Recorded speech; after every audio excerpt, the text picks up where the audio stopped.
After inspecting the house for paranormal activity, Momo determines that the ghost must be in hiding due to its spirit energy being too weak for her to detect. To her, this suggests the task of eliminating it will be easy. Believing the ghost will only reveal itself at night, Momo decides to pass the time by visiting the hot springs, leaving Okarun behind with Jiji. Jiji then invites Okarun to play soccer, offering to teach him the game. While learning, Okarun is caught off guard when Jiji asks if he has feelings for Momo. Okarun hesitantly replies that he respects her, but Jiji follows up by listing the things he likes about Momo. This sparks a playful debate between the two, with each arguing over who likes Momo more. Meanwhile, Momo relaxes at the hot springs, enjoying the peaceful atmosphere. She wonders if Okarun is getting along with Jiji, whom she considers his first real male friend. However, unbeknownst to her, a group of men is peeking at her from nearby. Back at the house, Okarun and Jiji's argument is suddenly interrupted when Jiji notices a strange structure connected to the building. Curious, the two of them grab a sledgehammer and break through the wall, only to discover a hidden room filled with talismans. After discovering the hidden room, Okarun suggests to Jiji that they wait for Momo to return from the hot spring before doing anything further, as entering the room might be too dangerous. However, Jiji hears the doorbell ring and assumes it's Momo, only to open the door and find a group of women instead. Meanwhile, at the hot spring, Momo begins to feel lightheaded and decides to leave. However, her exit is blocked when a group of men enters the spring, revealing it to be a mixed bath. One of the men approaches Momo and begins talking about gators, claiming they sometimes appear in hot springs and target women. As the men close in on her, Momo prepares to use her powers, but her lightheadedness weakens her, and she is grabbed by the hands, unable to resist. Just as the situation escalates, Momo is unexpectedly saved when the water in the hot spring mysteriously crashes down on the men. To her surprise, she spots the Turbo Granny soaking in the spring. The Turbo Granny reveals that she secretly hid in Momo's bag before they left home to enjoy the bath. As Momo leaves the spring with the Turbo Granny, the local residents spot the men, identified as members of the Kito family, and chase them off for causing trouble. While walking back, the Turbo Granny warns Momo that Jiji's house is extremely dangerous, as she senses it is soaked in human blood. Okarun and Jiji listen as one of the women from earlier begins speaking. Jiji explains to Okarun that the people in the living room are his landlords, the Kito family, and asks him to feign ignorance about the damage to the house that Jiji had been covering up since it's a rental property. When the woman questions Jiji about his sudden disappearance, he explains that he left to invite Okarun over. The woman then asks if Jiji plans on hiring any more spirit mediums. When Jiji denies it, she pulls out a shotgun, threatening him under the guise of showing off her hunting license. Jiji points out that even with a license, waving a gun around could get her arrested.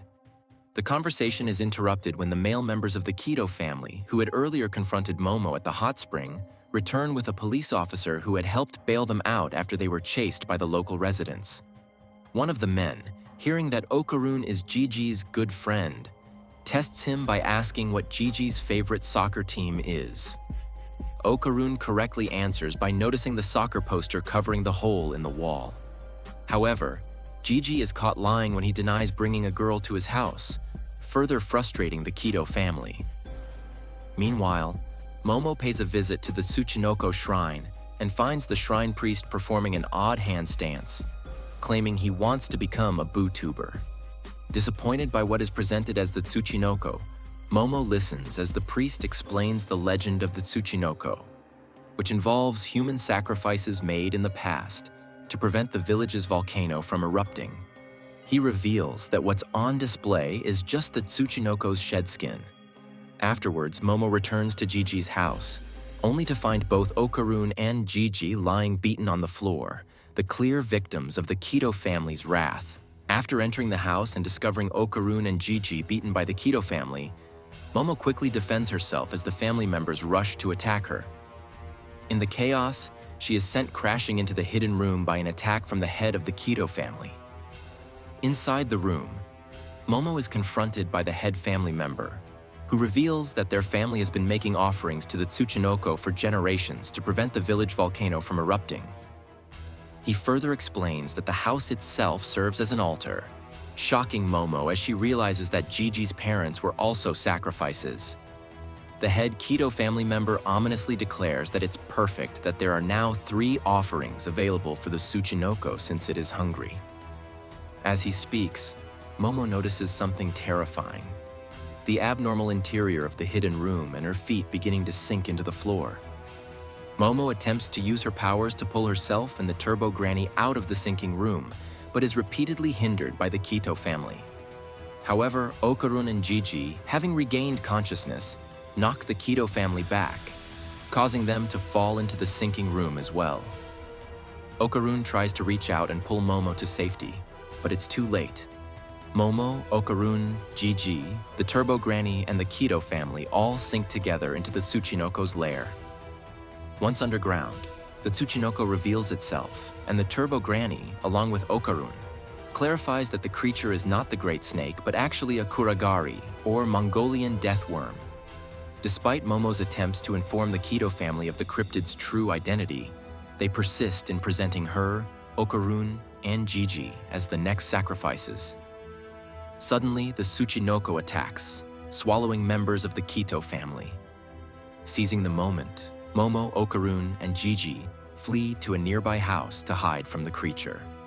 Once inside, Jiji turns around to find Momo and Okarun lying on the floor, hands on their heads, visibly overwhelmed. After noticing Okarun acting strangely, Jiji quickly moves both him and Momo out of the way of the Tsuchinoko's attack, realizing that the creature can detect sound inside the house. Jiji is then horrified to see Okarun attempting to stab his own neck with a pair of scissors while muttering about suicide. This triggers a traumatic flashback for Jiji, remembering the moment when his mother said the same thing after he stopped her and his father from committing suicide. The situation escalates as Momo also attempts to harm herself, preparing to stab her body with a shard of glass. However, the Turbo Granny mysteriously intervenes, appearing between Momo and the glass, much to Momo's frustration and confusion. Listening to the Turbo Granny's warnings, Jiji ties up both Momo and Okarun to stop their suicide attempts. The Turbo Granny explains that the Tsuchinoko is emitting psychic waves, driving people to suicidal thoughts, a revelation that makes Jiji realize this is likely what happened to his parents. Before Jiji can ask why he himself isn't affected, Momo suddenly attacks him under the Tsuchinoko's mind control. Carrying the restrained Momo, Okarun, and the Turbo Granny, Jiji struggles to evade the Tsuchinoko's relentless attacks. In his desperation, he rushes outside, only to come face to face with the Tsuchinoko itself. Turning away in fear, he hesitates before looking back, only to see the malevolent spirit that has been haunting his house standing right in front of him. Jiji notices the evil spirit standing in front of him and realizes that Momo and Okarun are no longer acting strangely. As the spirit turns its gaze toward them, the Turbo Granny urgently warns them not to look it in the eyes. She identifies the entity as the Evil Eye, a vengeful spirit that manipulates people into committing suicide. The Turbo Granny further explains that the Evil Eye's presence is clashing with the Tsuchinoko's psychic suicide waves, effectively canceling each other out in a deadlock. Seizing the opportunity, Okarun launches himself toward the Tsuchinoko and delivers an attack meant to behead it. However, the Tsuchinoko quickly regenerates its severed head and resumes its rampage, forcing Jiji and Momo to flee. As they run, Jiji turns to the Evil Eye, desperately asking if it was responsible for his parents' fate. In response, the Evil Eye locks eyes with Jiji, pulling him into a vision of its past. Jiji is shown the tragic memories of the Evil Eye's life.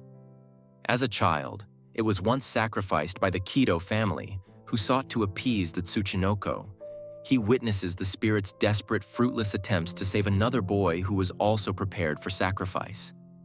These events ultimately led to the spirit's transformation into the Evil Eye. a vengeful entity who swore to exact revenge on the Kito family for the countless lives they had taken over the years. Momo attempts to pull the evil eye away from Jiji, but Jiji stops her, explaining that he now sees the evil eye as a good person after witnessing its memories. He tells Momo that the evil eye has been suffering and enduring for a long time. Following Jiji, Momo descends to the bottom of the generational houses, where they find the evil eye's corpse, realizing that the spirit has been protecting him all along while being trapped down there. As they reach the bottom, an argument erupts between Jiji and the Turbo Granny about whether or not the evil eye can be trusted. However, before the dispute can be resolved, the Tsuchinoko appears, electrocuting them and trapping them in a slimy phlegm-like substance. Meanwhile, Okuran collapses from exhaustion after straining himself to distract the Tsuchinoko. Momo attempts to escape the trap with Jiji, but she turns to find him unconscious. In his unconscious state, Jiji relives his childhood captivity, where he faces the evil eye again. This time, he apologizes for not fully understanding the spirit before and agrees to play with him like it always wanted. The evil eye, now elated and comforted, accepts Jiji's offer, but the moment takes a dark turn as it begins to possess Jiji, causing him to scream in agony. Momo and the Turbo Granny watch helplessly as the Tsuchinoko descends to swallow them. However, before it can attack, the evil eye, now possessing Jiji's body, strikes back at the Tsuchinoko. With a chilling declaration, the evil eye announces that it will use Jiji's body to kill all humans, revealing its vengeful intent. After the evil eye emerges in control of Jiji's body, Momo is warned by the Turbo Granny to have her psychic powers at the ready. Spotting her preparation, the evil eye swiftly kicks Momo into the wall and pins her down, mocking her and questioning if the Turbo Granny is her servant, which the spirit angrily denies. Momo pleads for Jiji to return to normal, but the evil eye coldly informs her that Jiji's body now serves as his vessel and that he will use it to show her a true hell. Demonstrating his power, the evil eye creates a dome shaped like a house, constructed from the grudges of those who were sacrificed. The dome blocks the Tsuchinoko's electrical attacks, and then, in a terrifying display, the evil eye reshapes the structure into a massive ball. He launches it like a projectile, slamming it into the Tsuchinoko and forcing the monstrous worm to retreat underground. Still processing the chaotic scene, Momo turns to the Turbo Granny for answers and learns that Jiji's body is the ideal vessel for the evil eye, perfectly suited for its immense power. The Turbo Granny warns Momo to stay alert, as the evil eye remains a threat and is not on their side. Before Momo can react, the evil eye launches a sudden attack on her. However, Okuran steps in at the last second, shielding Momo from harm. Furious at the evil eye for hurting her, Okuran prepares to face the possessed Jiji head-on,